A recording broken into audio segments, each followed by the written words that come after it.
Assalamualaikum warahmatullahi wabarakatuh. Mari simak video pembelajaran dari kami mata kuliah Tafsir Kontemporer. Check it out.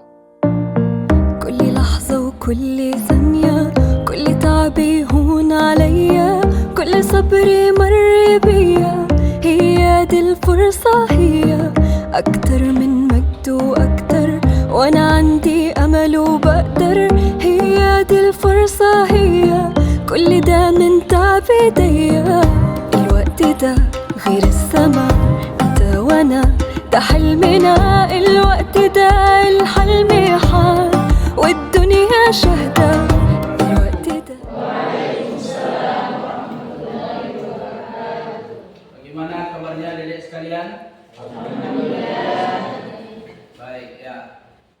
Insyaallah pada pertemuan kali ini, sebelum kita melanjutkan mata kuliah tafsir kontemporer, terlebih dahulu mari kita sama-sama membuka perkuliahan ini dengan membaca Ummul Quran atau surah Al-Fatihah. Ila hadratin Nabi Mustafa Muhammad sallallahu alaihi wasallam. Al-Fatihah.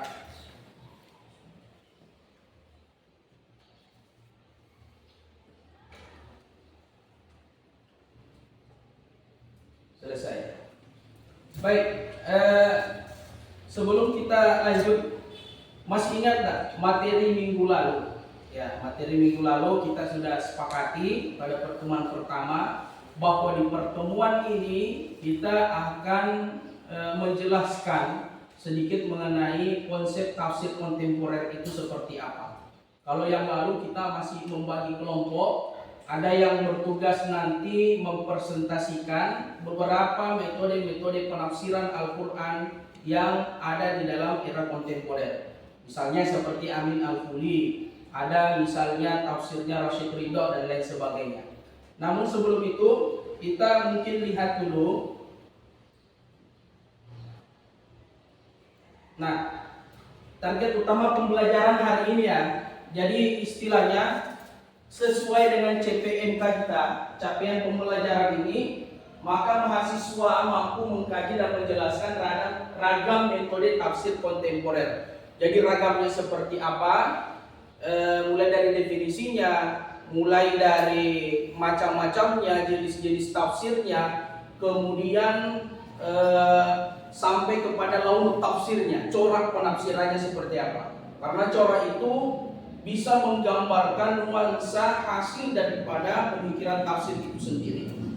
Nah, sebelum kita masuk kepada materi selanjutnya, nah inilah ragam metode tafsir ya yang akan kita pelajari nanti. Nah, ada definisi tafsir, perkembangan, klasifikasi, kemudian corak penafsiran sampai kepada kesimpulan. Sebelum saya lanjut, saya mau tanya dulu, kira-kira apa sih yang ada di benak kalian tentang istilah tafsir kontemporer? Mulai dari Maulana mungkin. Terima kasih Ustaz. Jadi menurut saya pendapat saya tentang tafsir kontemporer adalah tafsir yang membahas tentang masa-masa yang modern dan dia berkaitan dengan tempat-tempat yang perkembangan zaman itu dia ada. Oke, perkembangan zaman. Ada yang lain? Apa yang kalian pahami tentang istilah kontemporer?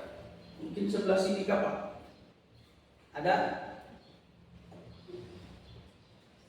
Apa itu istilah? Begitu mendengarkan kata kontemporer, apa yang ada di pikiran kalian? Ayo, coba. Apa? Kalau menurut saya kontemporer itu adalah ilmuwan yang memang dia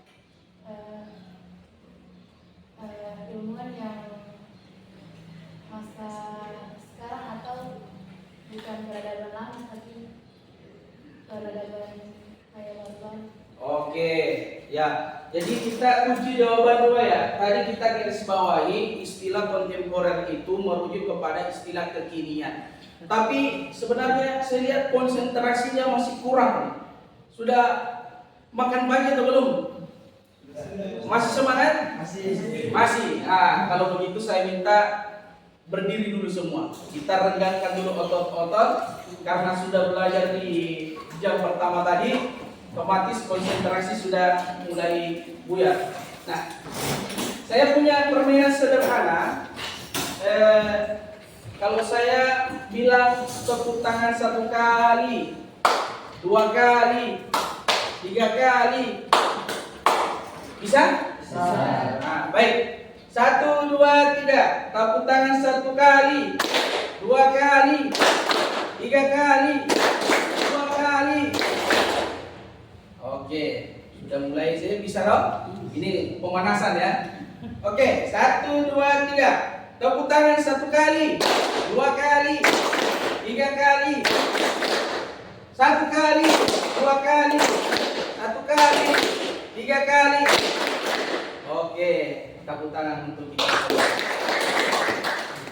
Ya, kayaknya konsentrasinya masih full ya, belum cas. Oke, baik, kita lanjutkan kembali. Nah, tadi kita sudah mendapatkan sebuah kata kunci ya tentang istilah kontemporer. Nah, kita ambil satu pendapat yang diungkapkan oleh Bapak Quraisy Shihab ya, salah satu istilahnya ahli tafsir kekinian ya, masuk kategori kontemporer. Nah, tafsir atau penjelasan ayat Al-Quran yang disesuaikan dengan kondisi kekinian atau saat ini.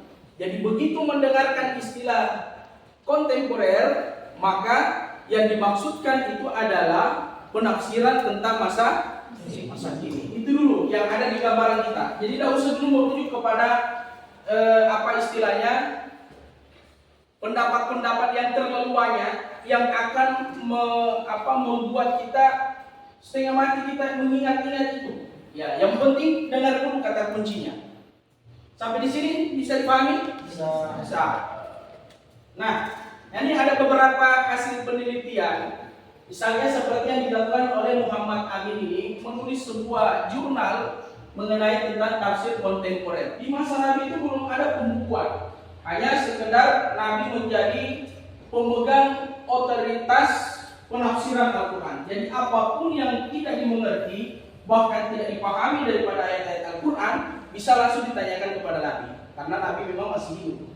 Pada saat di masa sahabat Nabi juga hal yang sama, belum ada pembukuan, tetapi inisiatif mulai dari masa Khalifah Abu Bakar, kemudian pindah ke Umar bin Khattab, nanti di masa Utsman bin Affan timbul sebuah inisiatif untuk membukukan Al-Quran. Kenapa? Karena pada saat itu sudah banyak para syuhada, para penghafal Quran yang tewas di medan perang. Jadi untuk mengantisipasi hal tersebut, Al-Quran bisa utuh, maka dibuatlah sebuah inisiasi oleh Khalifah Utsman bin Affan untuk membukukan Al-Quran dengan cara memakai biaya kenegaraan. Nah, kemudian di masa tabi'in, pada masa tabi'in ini ada yang mengatakan juga tabi'in, barulah dimulai dengan istilah percetakan kitab-kitab tafsir. Taruhlah misalnya kita kenal dengan ada tafsir Ibnu Jarir atau Tabari, sudah mulai berkembang. Atau biasanya kita kenal dengan istilah dinasti Abbasiyah, di mana pada dinasti Abbasiyah itu adalah masa keemasan Islam, perkembangan ilmu-ilmu keislaman itu memang betul-betul berkembang secara pesat. Nah, hingga kepada masa kontemporer itu ditandai dengan adanya beberapa ahli tafsir yang istilahnya dianggap sebagai pembaharu. Seperti misalnya Muhammad Abduh, Rashid Ridha. Kalau kita di Indonesia ada Buya Hamka, ada siapa lagi? Ada yang tahu? Beberapa penafsir di Indonesia? Quraisy Shihab, Gus Bahar. Iya, itu termasuk kontemporer semua karena hidup di masa kekinian dan sesuai dengan konteks kekinian. Oke, selanjutnya apa sih persyaratan dari mufassir Al-Quran? Nah, ini klasifikasi mufassir ya.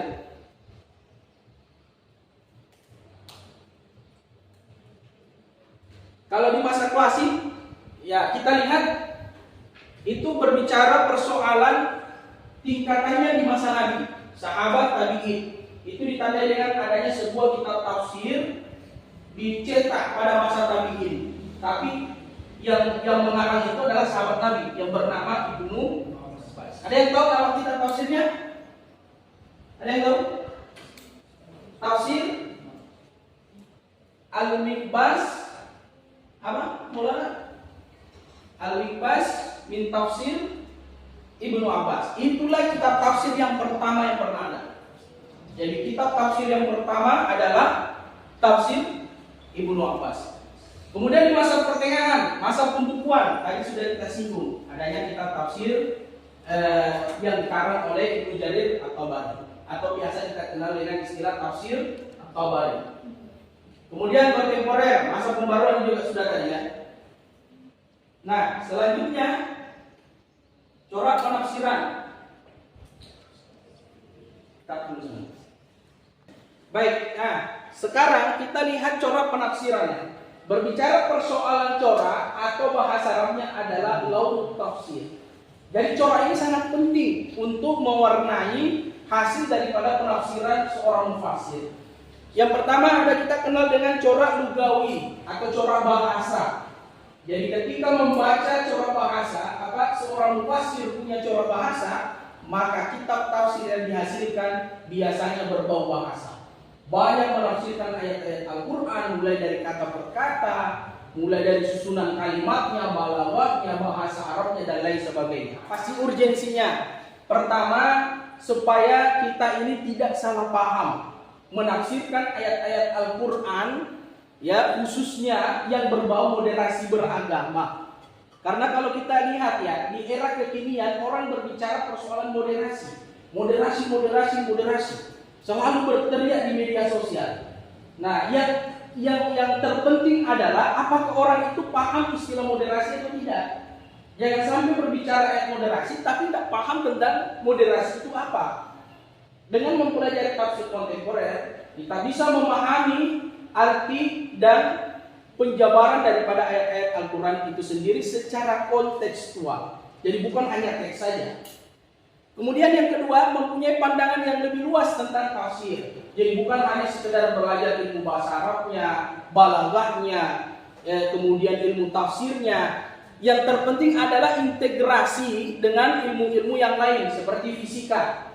Ya, sekarang kan banyak bermunculan kan kitab-kitab buku-buku yang membahas misalnya konsep manusia dalam Al-Quran, konsep biologi dalam Al-Quran, konsep fisika dalam Al-Quran, bagaimana dijelaskan dalam Al-Quran, misalnya persoalan inti atom yang biasa kita membahas itu di pelajaran fisika atau kimia.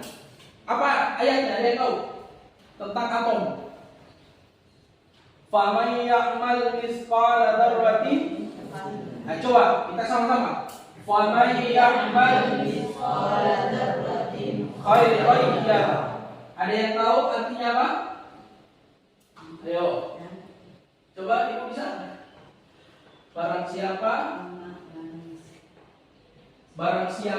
yang mengerjakan kebaikan walaupun sebiji zarah, maka Allah akan membalasnya. Tahu nggak dibilang zarah itu apa? Ternyata menurut ahli kimia bahwa zarah itu adalah inti atom. Apa itu inti atom? Benda yang paling terkecil yang tidak bisa kasat mata. Pokoknya kita tidak bisa lihat dengan mata telanjang. Harus pakai alat bantu. Dengan alat bantuan apa misalnya? Kalau kaca pembesar itu kan masih biasa. Nah, itu sudah. Itulah kaca yang alat bantu yang bisa melihat inti atom tadi. Jadi partikel-partikel misalnya kita punya keringat ya. Kalau kita buang di keringat, baru kita masukkan di dalam alat itu, kita bisa lihat ternyata di dalam keringat itu ada debunya. Di dalam debu, di dalamnya lagi. Jadi kita punya pori-pori kulit, kalau kita lihat muka itu mulus-mulus semua, kalau di zoom 1000 kali, itu sebenarnya seperti apa? Seperti kelambu yang kayak jari-jari ikan dulu. Itu sebenarnya wajah asli kita. Nah, baik. Nah, itu antara lain ya, integrasi keilmuan tafsir kontemporer ini sebagai kesimpulan. untuk pertemuan kita hari ini kita akan buat tugas resume untuk dikumpulkan minggu depan. Jadi jangan lupa instruksinya adalah apapun yang kita lakukan hari ini tolong dicatat, khususnya hal-hal yang berkaitan tentang materi tafsir kontemporer. Bisa dipahami? Masih ada yang kurang jelas? Jelas semua? Alhamdulillah. Kalau jelas semua, berarti kita tuntaskan pertemuan hari ini dengan bersama-sama membaca hamdalah. Burung dara, burung cendrawasih, sekian dan terima kasih. Wassalamualaikum warahmatullahi wabarakatuh. Baik, tepuk tangan untuk kita semua. كل لحظة وكل ثانية كل تعبي هون عليا كل صبري مر بيا هي دي الفرصة